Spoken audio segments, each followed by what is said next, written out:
Okay, ladies and gentlemen, we are back again on the world's most dangerous podcast, Straight Shooting with Stevie Ray. I am your boy, Stevie Ray. Here again on a glorious Tuesday night, like we usually do. My main man, Sonny Ono, should be joining us tonight. You guys know we call it Tokyo Heat when Sonny comes around. But it's still hot, whether he does or not. Hope everybody had a great weekend. I did. And the NBA championships are over, man. I wanted them to go a little bit further, maybe one more game. But it is what it is when one team is so much superior than the other team. That's basketball, man. That's how it goes in sports. You either bring it or you don't. But it is what it is. What's up, Matthew? Matthew said he just got a job and they're working your boy in the dirt. Hey, Matthew, we got to do what we got to do, man. We got to do what we got to do, man. Matthew, I'm a guy that had 3 jobs at one time. You complaining about one job. I worked 3 jobs at one time. Can you believe that? Because, see, I got to get mine, baby. When it's time to get it, you got to go get it. It is what it is. And it's on like a steaming pot of neck bones. What's up, Alvin? But hey, another glorious Tuesday. Let's chop it up.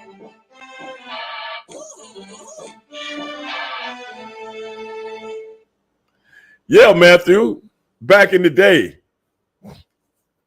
Who was that, Brandon? What's going on, Brandon? Matthew, back in the day, bro. I had 3 jobs. I'm going to tell you, I'm trying to see if I can think of all the jobs that I had at one time. I used to work in this club. I worked in a club. I worked at a mall. I worked at a Saks Fifth Avenue. I was security at Saks Fifth Avenue. And I worked in a club, and I'm trying to think of what my other job was. I had 3 jobs. I think I was delivering some stuff, like chemicals. I think I was delivering chemicals. Yeah, that was my full-time job. I delivered chemicals.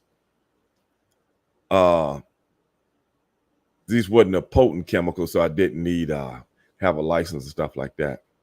There's chemicals that you give to restaurants and stuff like that for them to use on different things. And then I worked in clubs on the weekend, and I worked at Saks Fifth Avenue like 2-3 days a week. Man, what you talking about? What's up, Kron? 3 jobs. 3, you hear me? Man, I got to eat. What you talking about? What's up, real cool? Talking to Matthew about his job. His one and only job. One and only. I'm doing 40, 50 hours a week over here. I'm DJing in the clubs. Man, don't even get me started on you, Matthew. Don't even get me started. Sonny. What's up? Sonny, What's up? What's up, King Kong? Why you call me that, bro? Godzilla versus the King Kong, you know.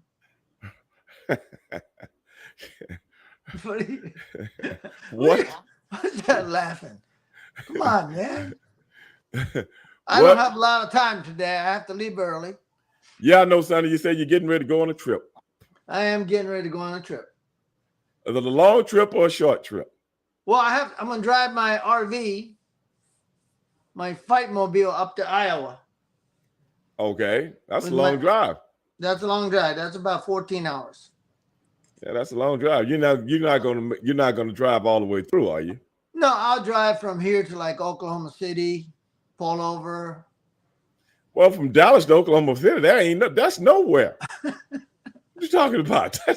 That's straight up the highway, man. That's nowhere. That's at least 4 hours. You might well stay. You might well stay at home, sleep 4 hours, and then take off. Well, I'll probably do a 3-day trip. Man, I'm gonna tell you something. I have to stop at some of the club that we used to go. Oh, okay. Okay. Hey, do you remember? I was thinking this other day when we were talking to Kat.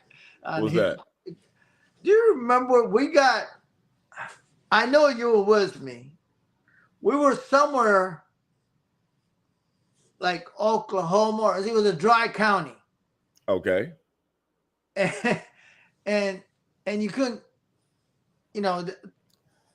Yeah, I've been in a few. I've been in a few of those. You had to bring your own liquor. Yeah. And finally, I think you were with me. Well, it was you, Kat, who said, "Hey, man, we gotta go find some ladies or something." We decided, and we drove a pitch dark, no light highway and back road for about 45 minutes an hour. The guy said, "Just go down yonder." That was a mistake right there. That's bringing back a memory, man. Yeah. Did we find some place in the middle of nowhere? Yeah. We found the club. We walked in, and Arn and all the boys was already there.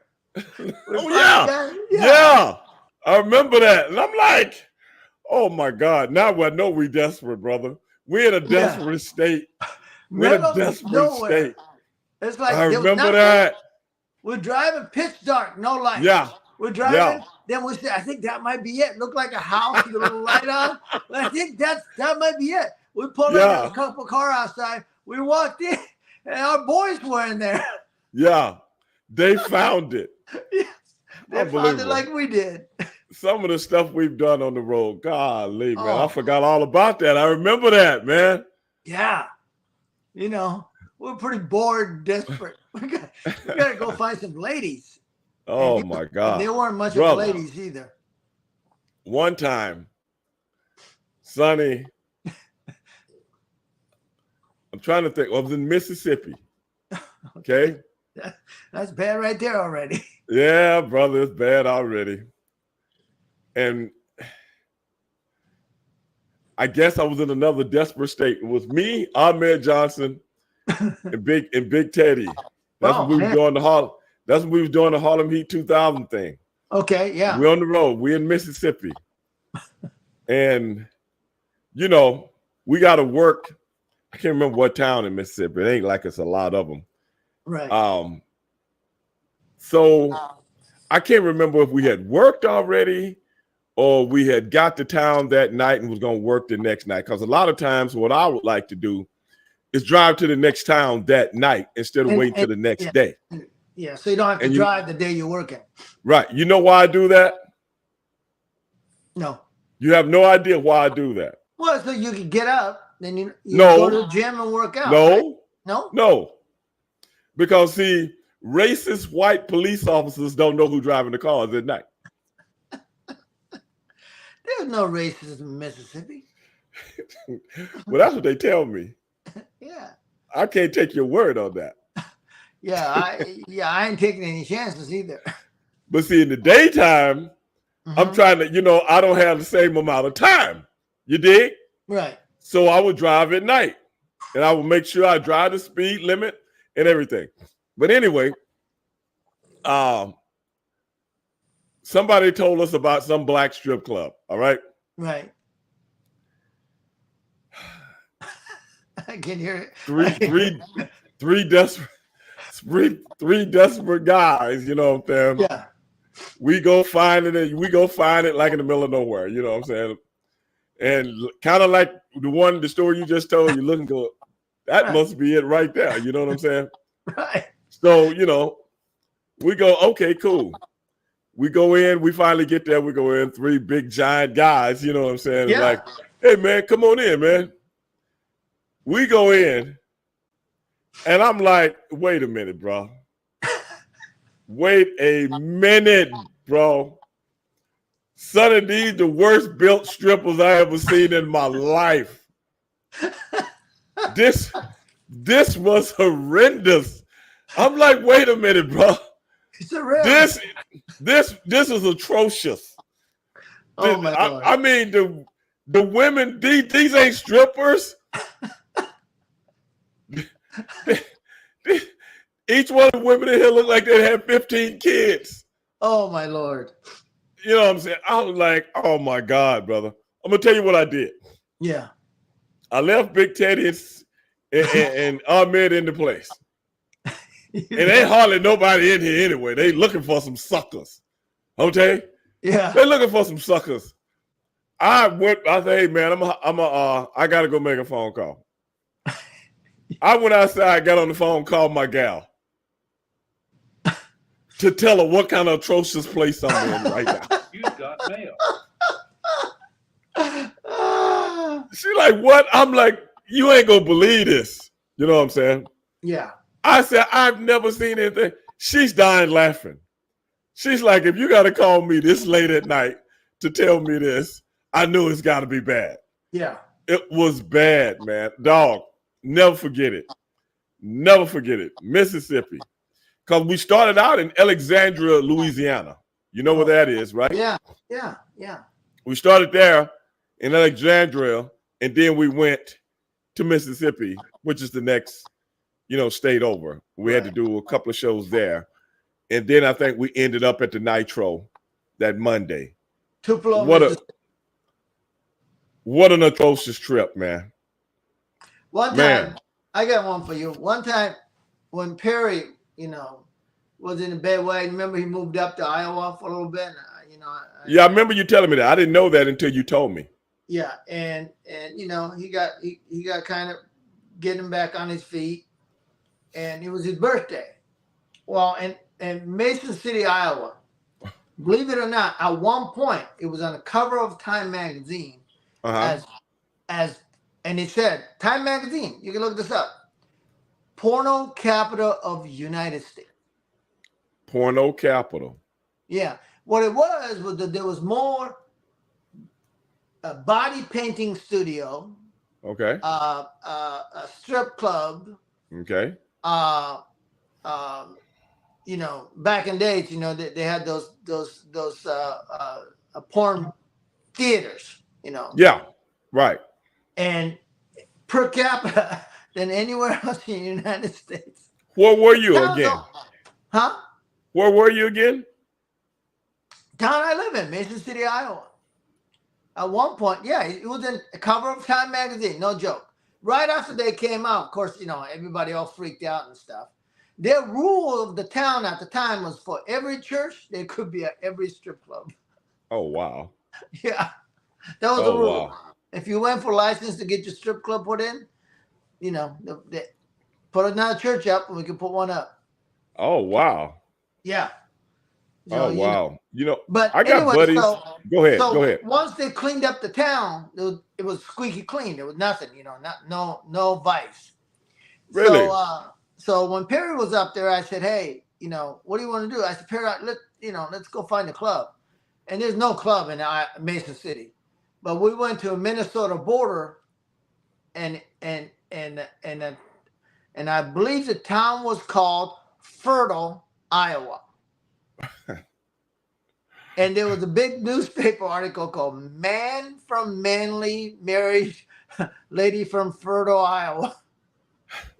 Manly, Iowa. Anyway. Right. Yeah.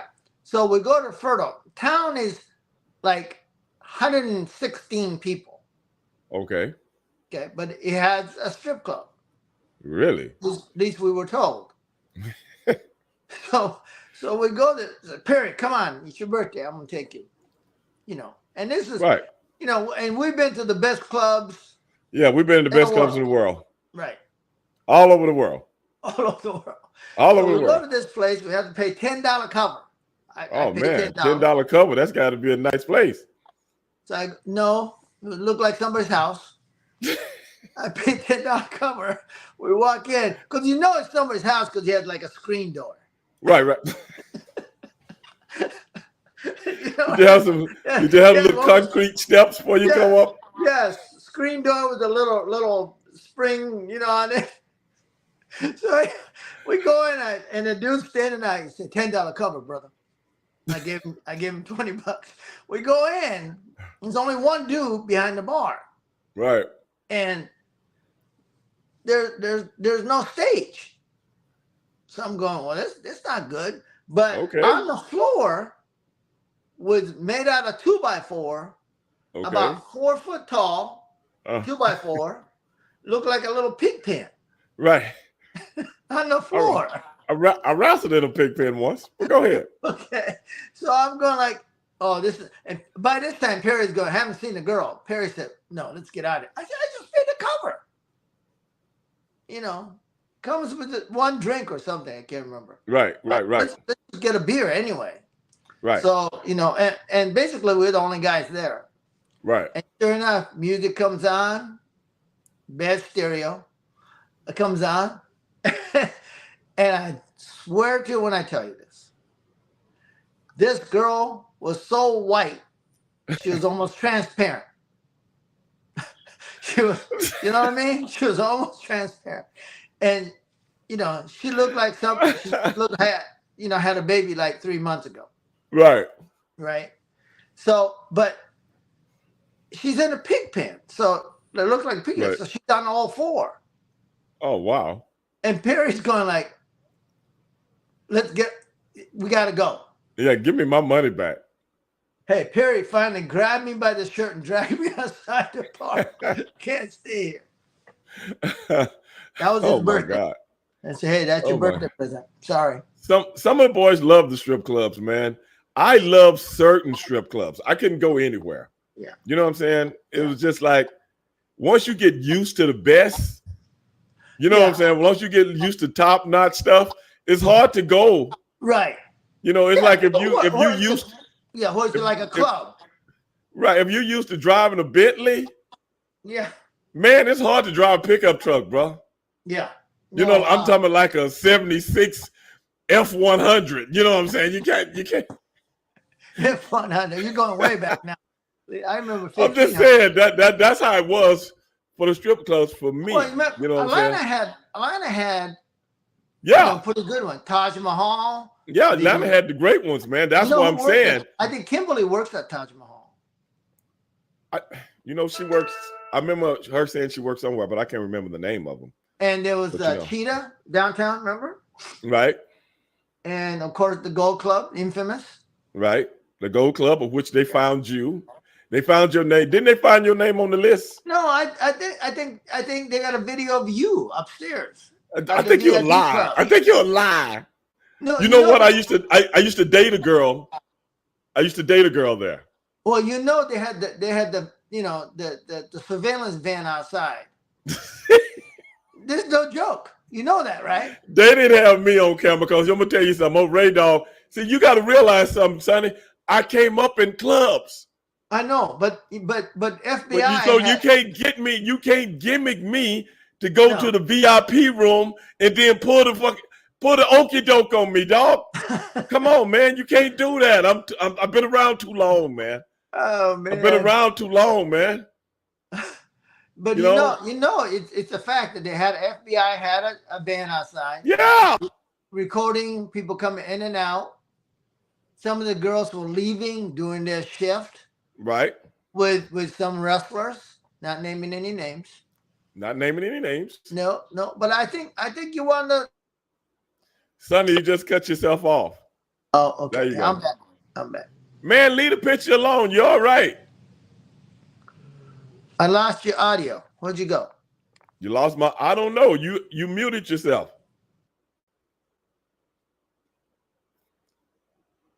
Okay, now it's saying device not connected. If Sonny had just left well enough alone, now he's not even on the show. And I didn't even take him out. He took himself out. Holy shit. Sonny. Calcutta say Kimberly, the original Diamond Doll. Man, he gonna mess up. Oh, he's coming back now. There he is. Get me back in. I got you. Can you hear me?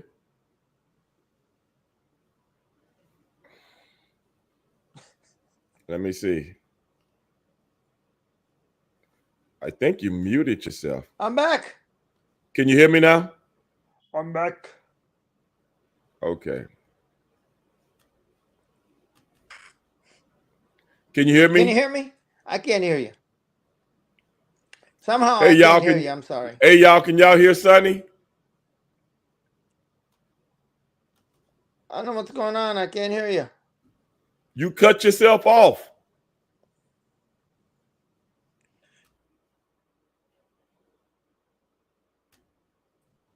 You know what? I might have to dump Sonny back out and bring him back in, man, because his hold on.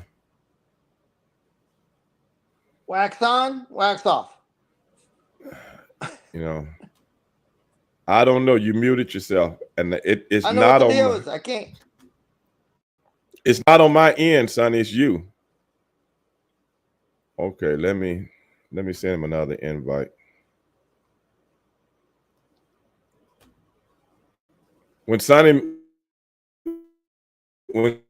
cut himself off, he muted himself in some kind of way, shape, or form. I don't know. But all he had to do was just leave well enough alone.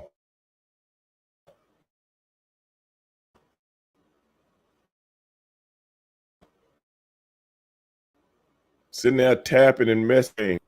Everybody might can come back in successfully. I don't know. But while we wait for Sonny to come back, y'all, gang, how many of you guys saw the last episode of Who Killed WCW? And what do you guys think the first couple of episodes? Okay. Trying to get him back, y'all.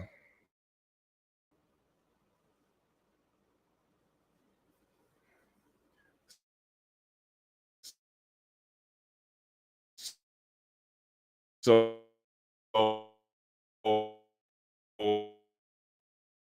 I can't see you guys' comments right now because I'm trying to get Sonny back in.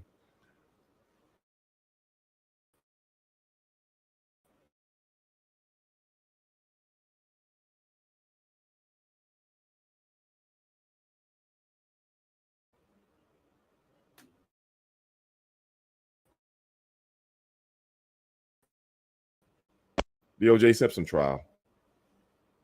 They're going to milk it for what it's worth and try to make as much money off it as possible. Sonny. Yeah, sorry about that. Can you hear me now? Yeah, I can hear you. Okay. I just sent you another invite, but if you already got it, it's cool. If you're already back in, it's cool. Yeah, I got to run here in a little bit, but yeah, I know. You were talking about the WCW, Who Killed WCW? Yeah. I want to get people out there that's watching this show, their opinion on what do they think of the first two episodes of Who Killed. Calcutta says, Stevie, you're getting blurry. How am I now, Calcutta? Hey, Anthony, what's up? Real cool. Some of the guys say you should be banned from the show. Calcutta said better. Is it better now? Okay, cool. I'm going to give you my outlook on the whole thing. Sonny, I think this is just like O.J. Simpson. Yeah. I think this is like O.J. Simpson. And the reason I say that is I think this has been a question. There have been many documentaries done on this. Oh, yeah. And I think they're trying to milk it for as much as possible. Well, what we already know. You and I lived it, so we know. Well, a lot of the stuff that was going on behind the scenes that's out of our realm. You know what I'm saying? Yeah. We're not the businessmen that's making the decisions for Turner Broadcasting and things of that nature. We're not the people that work with when Turner consolidated with Time Warner, and different things was going on with those people. But at the end of the day, if it doesn't get down to the real nitty gritty, if it doesn't really tell us something in the last episode that we don't already know, I think we got worked. Yeah, I mean, everybody wants to know. They think there was going to be some big secret that came out, but we know why it happened. You know, Cat was trying to get me to blame Vince Russo. I said no. I said it to you right off the bat. I said Right. Vince Russo have nothing to do with it. It was already on it. It was already. Oh, You know what though? I'm gonna be honest with you. WCW put everybody in a precarious position, they did. especially when they started wanting ratings. It was almost like, this is something I believe. I don't have any proof of it. Like when they brought Vince and what was his partner, Ed. When Yeah, they brought Vince and his partner in, they're just writers. right. I'm gonna be honest. Just let's take this in context. They're writers. And they had no Okay. power above that. Right. So they not Eric Bischoff and a writer Right. type at the same time. Okay. Right. So in essence, you're looking to be back on top with these kind of flourishing ratings again. Okay. Yeah. By bringing guys in that used to work for Vince McMahon, that is, Yeah. and then ask them to turn the show into that or something similar. Right. Either somebody within the ranks knew that was impossible. Of course. I think we all knew. Knew that was impossible. And was in somebody's ear too. If these guys can't get back to this level and these kind of ratings, we need to pull the plug. Yeah. Well, I think what happened, my belief is that, like I said, like you, I don't know, but Calcutta, you're 100% right, brother. I believe that. I've said that myself. But anyways, go ahead, Sonny. writing was on the wall already. They wanted to get rid of it. It was the wrestling was too low brawl. It was Right. like, there were too many trailer trash people want to watch wrestling. They didn't want to, Right. So, but I think let them run with it. Eric didn't kill it. Now certainly when NWO thing hit the peak and he tried to recover, and I think he got to a point where he lost control of a couple things, and that's when vice president of the companies all got together, went over Eric's head and says, "Hey, Eric's out of control," Right. and got rid of him. Right. And of course, that's when Bill Bush was accountant. Right. They put him in a charge, and I think he was the one, certainly one that brought in Vince. Okay. And he had, Vince Russo was a professional poker player, and the Bill Bush, the bean counter, had no business trying to I wouldn't say work him, but trying to control him at any means. Mm-hmm. And another thing is, in that business world, because I've been around a lot of these kind of people, when you got the boss's ear, Yeah. someone is going to try to take you down. Yep. Eric could always go to Ted. Right. And Ted, Always go to Ted. You know what I'm saying? right. Even when other guys couldn't go to Ted. I think he even said it. He thought. Did he say that? Yeah. I think he even said he thought he always had an ace in a hole. Right. And what he didn't realize was, and he'll come out on the show, I think, that Ted's voting power and all that was slowly being taken away. Right. Especially with Time Warner coming in. Yeah, and that's what happened. You know. Right. So And in essence, this is just me. mhm. One thing I always disagreed on was us focusing on WWE. Yeah, yeah, This is just me. yeah, I never liked in any way, shape, or form of mentioning another company on our show. I never liked that yeah, because at the end of the day, you are making wrestling, professional wrestling, about a competition instead of just focusing on entertaining the fans. Because once you get into a situation where you're desperate, you will start to do anything. well, Desperate people yeah, will always result to desperate measures. yeah. Exposing Instead of them just was, yeah, refocusing, you see what I'm saying? yeah, Having the wherewithal to refocus and make the show into a better product. And the first thing, when you see that, me and Teddy Long used to talk about this all the time. You can't have one thing that WWE, before I get to this, what I was saying, one thing that WWE did that WCW refused to do was go through the cycle because of how television was. You went through the cycle of making new stars. yeah, Whereas WCW was trying to hold on to the old stars. And you got to realize a whole generation of people have changed and yeah, they saw that. So what do? They start going to new angles with new people doing new stuff. Whereas we were still holding on to the same guys, yeah, just trying to rekindle that. In anything, you see it in football, you see it in basketball, you see it in baseball, you see it in television shows. How they recycle people out. Oh, these people leave and somebody else. I'm looking at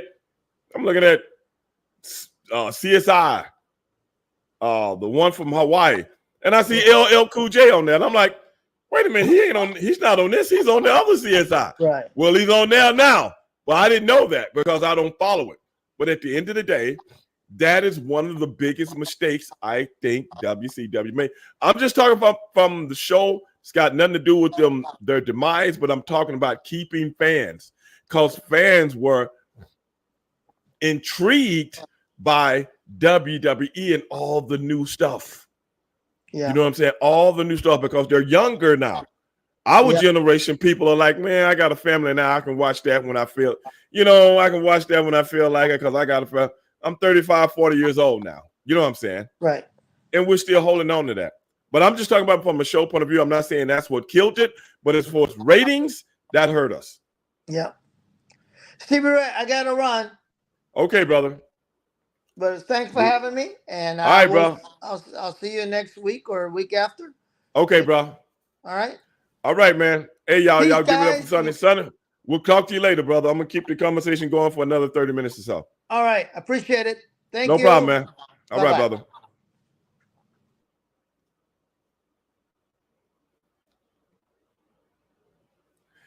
Yeah, guys.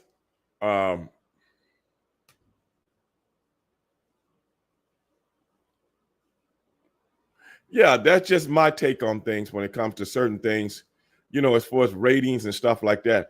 We shouldn't have never been worried about ratings. It shouldn't have never been a competition. You stay in your lane, do your thing. That's what pro wrestling is about.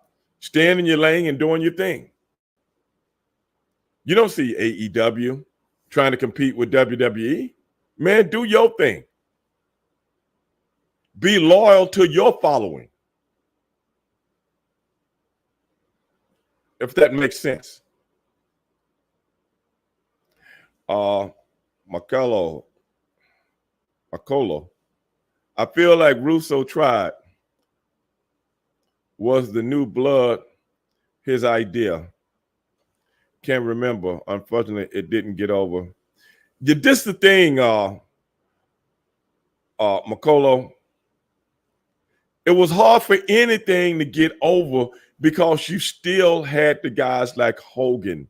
You still had the guys like Scott Hall. You still had the guys like, Kevin Nash and Big Papa Pump and a whole bunch of other these. You running stuff over here and this stuff over here. If it does not mesh like this, the thing is, you should have had these guys that was up here start to help the young guys come up. That's in anything. Why do you think football teams always bring in a veteran for the defense or veteran offensive wide receiver to help the young guys come up? Show them how to walk, show them how to talk, show them how to carry themselves, things of that nature. Well, in professional wrestling, a lot of times it is the exact same thing. But these guys didn't want to do it. It was like their show, and that's it. And that is why I was saying we did a podcast last week, me, Ernest Miller, and Sonny Ono. And that is why I said, why do generals never get close to the soldiers? Why do head coaches on football teams never get, the great ones, never get really close to their players? You know why? Because you work for me and you're going to respect me. And tomorrow you might not be here. As good as you are, I'm always trying to find somebody better. That's just the way the old mop flops. Because, see, I got a boss too. And the generals don't get close because when we go into battle, son, you might not be coming back. And I know that. So if I'm running a wrestling company, I ain't got time to cuddle somebody. Because at the end of the day, the landscape is changing. And when the landscape is changing, it ain't about a person no more. It's about the show, Monero. You remember that on Staying Alive? It's about the show.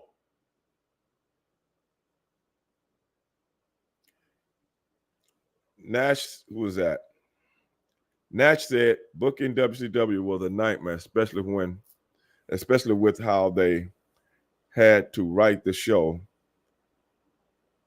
the way a week beforehand, and Hogan creative control hindered a lot of the would need rewrite. That's what I'm talking about. You don't give nobody creative control because it ain't his show. But it's just like if you let a child in daycare get rid of everything, every time that child come to daycare, he gonna act a fool. Not saying that no wrestler gonna act a fool, but I'm just saying, hey, I can get away with anything. This is my shit. And I want to hold on to it. I'm getting paid. I get this paid for. I get private airplane, all this stuff. But they're not thinking about the show. And these were some of the topics that I brought up last week as we were doing this podcast. In many ways, nothing was going to save it when there were a group of people that didn't want to succeed. It's like the final WKRP in Cincinnati was much at the radio station, but the owner doesn't want to station to succeed. In a lot of ways, Calcutta, you're right, but in a lot of ways, you're wrong. Because, see, this is the thing. I wish I could go into some of the things that I really know that was going on. I wish I could, but I can't, and I'm not, because I have respect for I have respect for the business, I have respect for the company, and I don't want to put any names out there. Because a lot of this stuff is bigger than what people are talking about. Way bigger than the fans could ever think. Believe me on that. Trust me on that. I know what I'm talking about. And I'm not pulling your leg. Because at the end of the day, when it goes up and start making money, and then all of a sudden it's not making money. It ain't about the ratings no more. Because what kind of ratings did we have to do? If you look at any company, when things get bad, what do they start doing? They start cutting back on talent. they start cutting back on workers. I'm talking about a regular business. Let's say it's a warehouse or anything like that. The first thing they do is start cutting back on the workers. Then they start cutting back on the people that work in the office. Then they start cutting back on this, that, and the other until they can get back to that again. See, that wasn't happening. That wasn't happening. And I wish I could go into some of the things I really know about, but I can't do it, man. I wish I could. But see, this is, so you had too many, by the mere fact that this is what I brought up last week. And I'll see if any of you guys, I have nothing against Eric Bischoff, man. Me and Eric was always cool. But Eric didn't come up in the trenches of professional wrestling. Just stay with me here. He didn't come up in the trenches of working in territories, from one territory to the next, learning the wrestling game from his peers above him. Eric Bischoff came from sales from AWA, and he ended up being on top as a executive producer. So if you see what I'm saying, it's a certain way that you have to be around professional wrestlers. You have to keep them at bay because it's about a show. You can't go around and hang out with them and things of that nature. A lot of people think you can, but see, this is the thing about the mentality of a professional wrestler. He's all about what he can get. And that's got no name on it. That's just a professional wrestler's mentality. It's all about what I can get. Oh, I'm going to finagle my way to try to get in that spot. That is the competitive mind or the ego or the just professional wrestling mindset. Frankly, I don't really know. But if you didn't come up in this business, bro, professional wrestlers will eat your ass alive and spit you out. That is the mentality of a professional wrestler. I know you guys are fans, and you guys not going to hear people talk like this the way I'm talking to you right now. I'm just trying to educate you on things that you are not privy to. That's all. So when they get down to the real nitty-gritty of who destroyed what, at the end of the day, you will always explode or implode from within when you don't know the ropes. When you don't know the ropes. Who's that? Anthony said, in my opinion, the figures point of the Doom segment was the beginning of the NWC, but then losing the great workers like Benoit, Eddie, Dean, Saturn. Eddie, all of that's cool, but that's got nothing to do with what I'm talking about. Like I said, you guys see the surface. It's just like a road being built. You know what I'm saying? That's just like a road being built. You can see the road being built and the all the engineers and stuff like that out there working on this, that, and the other. But you wasn't in the office and seeing what they got to tear down, where they got to go this way, surveying the land and this, that, and the other, and so on and so forth, as to how this is going to go and make sure it don't kill somebody. You see, it's a difference. Just looking at shit on TV, brother, you'll never learn. I'm going to tell you something. Watching anything on TV, you're never going to learn anything. Nothing. That's no disrespect to anybody, but I understand where you guys are coming from. But watching television and watching wrestlers come and go. They're just like actors in a TV show. If it's a good TV show, it don't matter who acted in it.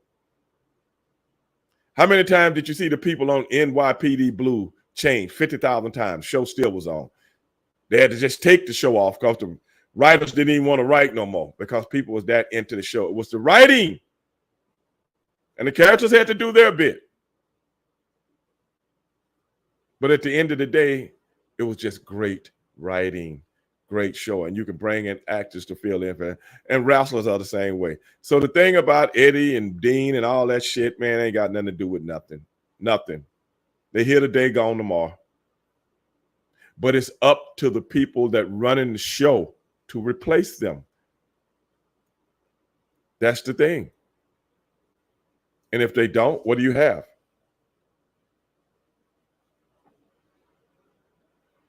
You know, what do you have?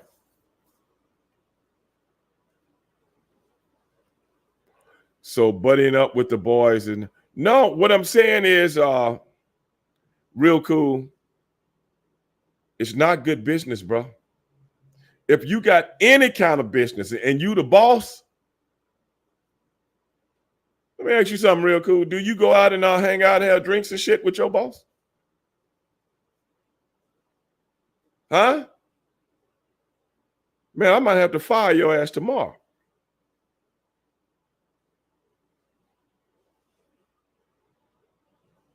That's what I'm talking about. No, brother, you respect those people. Like I said, do you see generals hanging out with soldiers?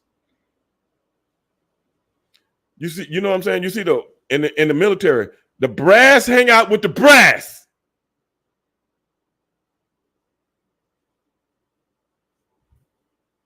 That's how it is.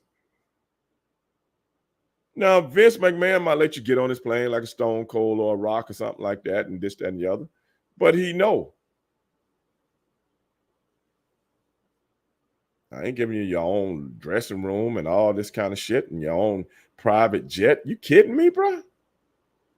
In pro wrestling? Because see what kind of message does that send to everybody else that's working here? And like I say, I'm not putting salt on nobody. I'm just telling you how shit works in the real world that people don't think about, that people don't look at, that people's never been around. I'm gonna tell you something. Old Ray Dog been around a lot of shit, bro. Been around a lot of shit. You know what I'm saying? I done had my own business. I'm just telling you the real deal.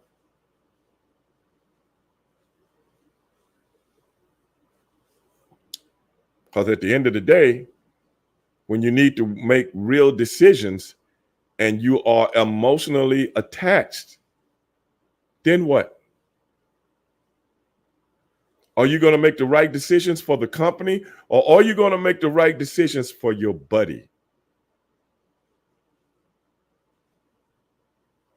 Brother, it's not rocket science. It's not rocket science. That's all I'm saying, man. When you run a company, it's got to be about the company. And tonight we're going to see the third episode of, what killed WCW. What killed WCW? Like I said, if we don't come to a conclusion at the fourth and final episode, then we know this was just a work for people to watch something that they already know. And, Sonny was, alluding to the fact that we were there. Yeah, we were there, but that don't mean we really know what the fuck was up. Because like I said, some of the things that I know about WCW, I would never say on this show or anyone else's show that I think attribute to the downfall. I won't do that. But at the end of the day, I'm going to pretty much end the show with this. When they say, what killed WCW? My answer would be WCW killed WCW. Now, you might ask me to expound on that. It would take me another hour to do it. So I'm not going to do that.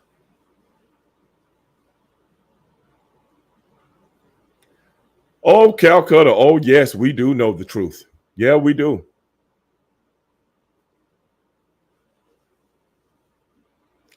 Who was that saying? I feel it's gonna be just an attack on Russo, like they usually do. Well, you know, for the people that don't really understand how things work, it's either to always try to scapegoat somebody.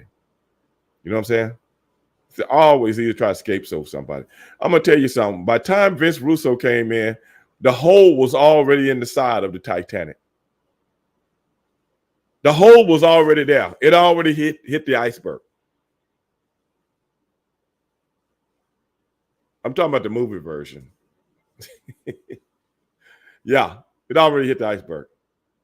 You got to realize Russo is coming into a company where guys are running their own programs. Where guys are running their own programs. And this guy ego is overshadowing this guy's ego and blah. And you want Russo to come in and write for this shit? And don't nobody want to go with it? Like I said, in any company, if you followed the territories through the years, I think a lot of you guys should go back and look at how territories was ran through the years.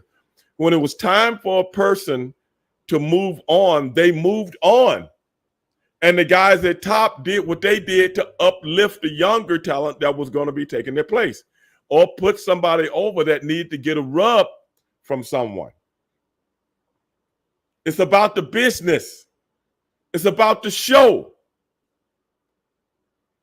If individuals ran anything, that is why have anybody, you see all this criticism.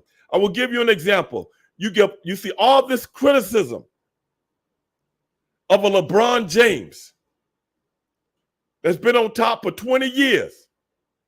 And look how many people he done brought with him and made them multi-millionaires. Because he's a pass-first person to try to make everybody else better. How many professional athletes you know got that mentality? How many? I'll wait. That told all his homies from his childhood, I want you to go to school and study this. I want you to go study this. I want you to study this, because all y'all gonna work for me and make sure nothing happens to me. How many? I'll wait.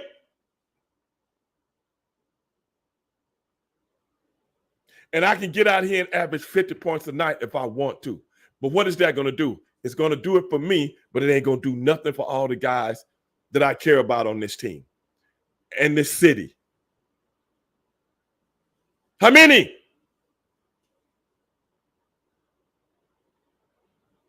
And in the midst of that, I'm going to be putting kids through school. And I'm going to be helping them get scholarships and things of that nature.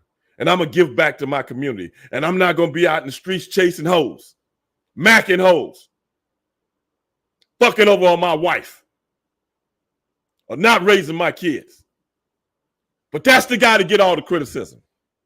How many?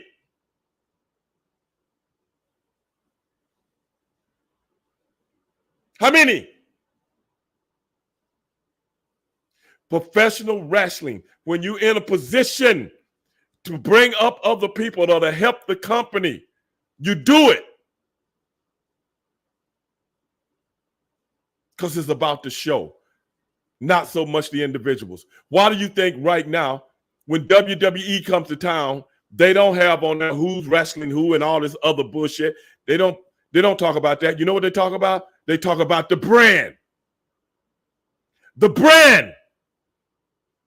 That's all you need to know. Ringling Brothers, Barnum and Bailey, greatest show on earth. You know the high flyers gonna be there. You know the clowns gonna be there. You know the lions and tigers gonna be there. I ain't got to tell you what's coming. You already know what's coming. The show. It's about the show.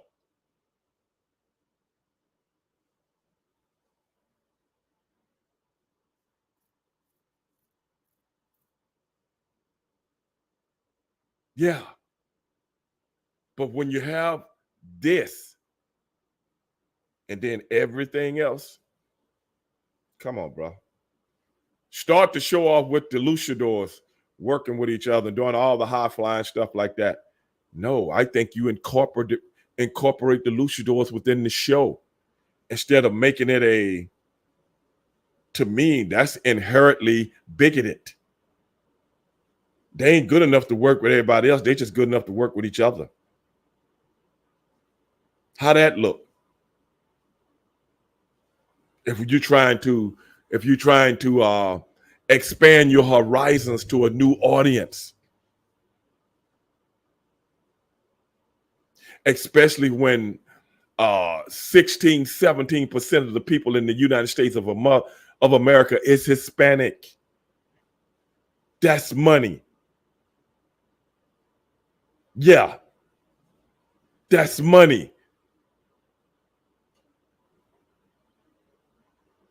13% of people in this country, African American.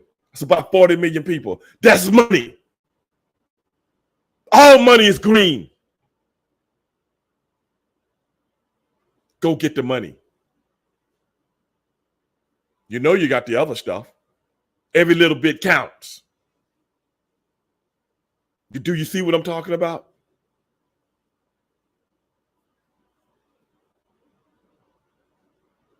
Do you see what I'm talking about?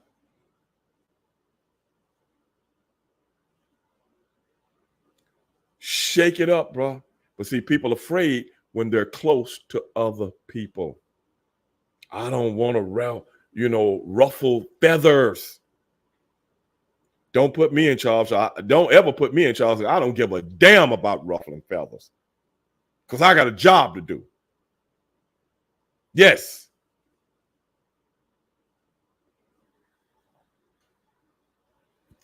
Calcutta just asked, do you think a lot of luchadors could have main event at a show or two? It ain't even about main eventing. Main event don't mean shit. That's just a part of the show. But you make people a player in the game.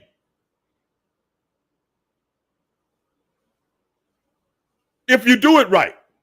If you do it right, they can work anywhere. If it's done right. But if you don't pay attention to what I'm saying right now, what fucking difference do it make?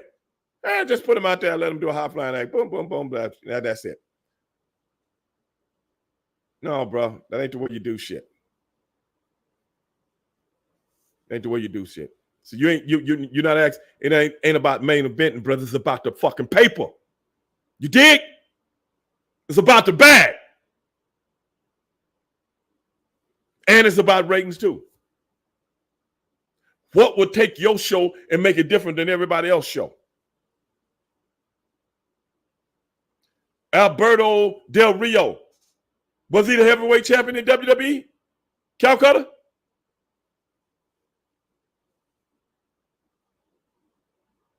Real cool. You're 100% right. Calcutta, I'm talking to you. Okay, then you answered your own question. You answered your own question. You already know this, but yet you rather ask me to solidify what you already know. Kidding me? It's how you do it, not what you do, how you do it.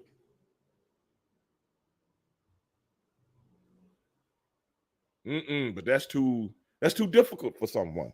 That's too difficult for a lot of people. It ain't for me. It ain't for me. What's up, Plaga? It ain't for me at all. You got to realize it's a place called New Mexico, Arizona, Texas, California. Anybody know what all them states used to be Mexico? Did you guys know that? Did you guys know all them states used to be Mexico? You can just walk across the fucking border, like they talk about now. Oh, protect the border. They're going to send some terrorists over. Yeah, but a lot of people already crossed the border. They've been here forever. What's up, Plaga?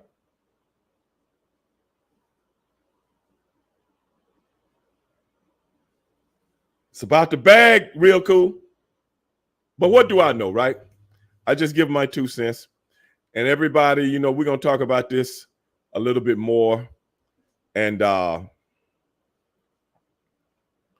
we'll talk about it a little bit more, man, because I think another episode is tonight, right?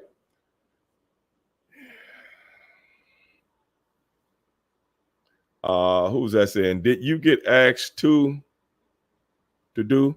Nah, you going let me ask you something, dog. Would you actually put me up there to talk in front of a microphone? Me? Really? Brother, I'm the last guy you want to put. Every time they put me in front of a microphone, they end up cutting out everything I said. Because I'm not no team player, brother. Like I've always told you, I'm an independent on anything I look at in life. I don't care about Democrats. I don't care about Republicans. I don't care about right, left. I don't care about conservative. I don't care about liberal. You know what I care about? I care about man, and I care about myself. Period. People talking about having a civil war. Cool. Have it. I'm going to sit back with a bowl of popcorn and watch idiots kill themselves. I'll take that. That's me. I believe in the Constitution.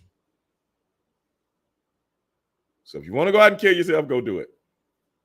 But don't put me on a microphone in front of me, because, brother, I'm the last guy, because I tell the truth the way I see it. And I don't give two shits who like it and who don't. That's just me, bro. Don't ask me. But if the pay is right, if the money right, yeah, I do it. But I ain't going to be your puppet. I ain't going to be your parrot. Nope.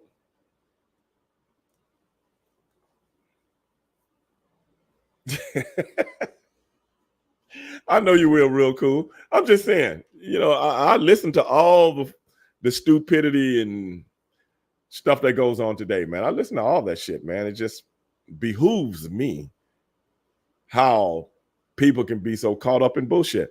But at the end of the day, your life.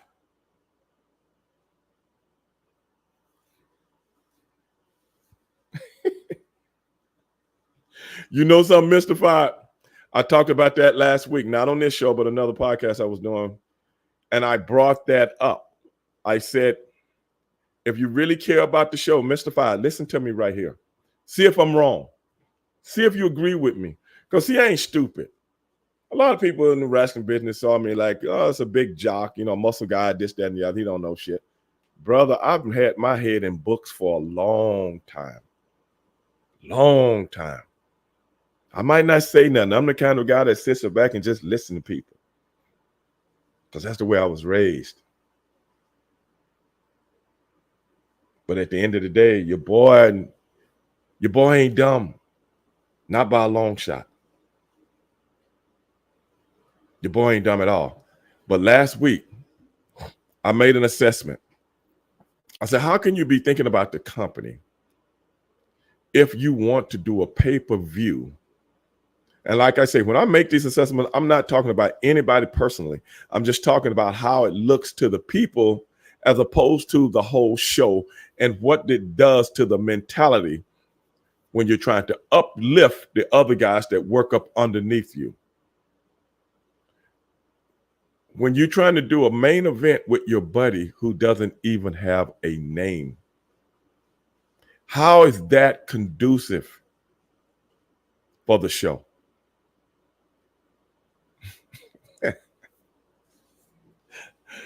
Cron, I'm gonna block your ass, man. How's that conducive? You see what I'm saying? It wasn't about the betterment of the show. It was about, this is what I want to do. Fuck it, because it's somebody else's money. That's all I'm saying. If it was your money, you wouldn't do that. You know why? Because you know it ain't going to draw flies with shit. I thought that's what the wrestling business was about. What the fuck do I know, though? At the end of the day.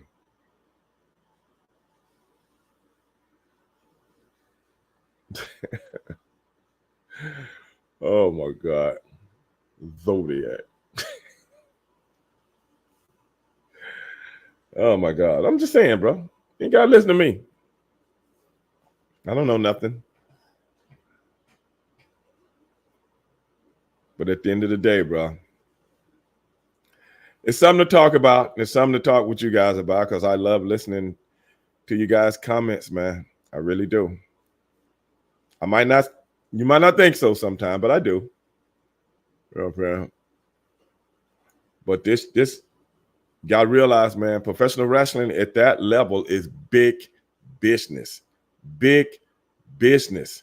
And when you got something that big, you got to have the best people in the world running it. Right now, if it was done the right way, WCW could have been right where WWE is right now. Some big giant company going public. Some big giant company could have came in, bought it, went public, and the rest is history.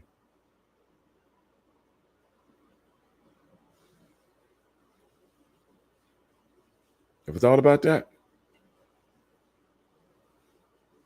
Y'all telling me AEW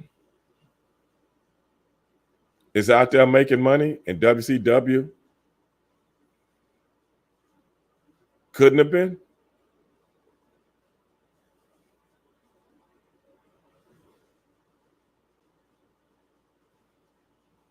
You're right, Kron.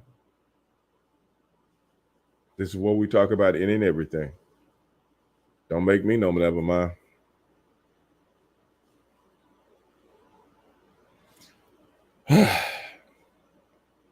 But y'all, well, let's get ready to go see that other. Hey guys, that's watching out there on Facebook right now on my phone, man. And you guys can't hear. You guys can see me, but you couldn't hear Sonny earlier. But we're gonna get ready to get out of here. Talk to you guys later. Peace. But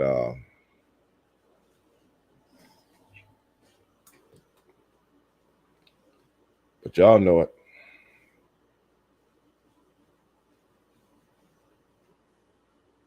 You know. But power off. But what I'm gonna do? Power on. What I'm gonna do? Pairing. Bluetooth connected. Is we're gonna see the show tonight, man. Then we're gonna come back maybe Thursday, and we're gonna talk about it again. That's what we're gonna do. So I want everybody to go listen to that work that they're doing to us. Tell me what you think, man. I'm open to listen to everybody about everything. Yeah.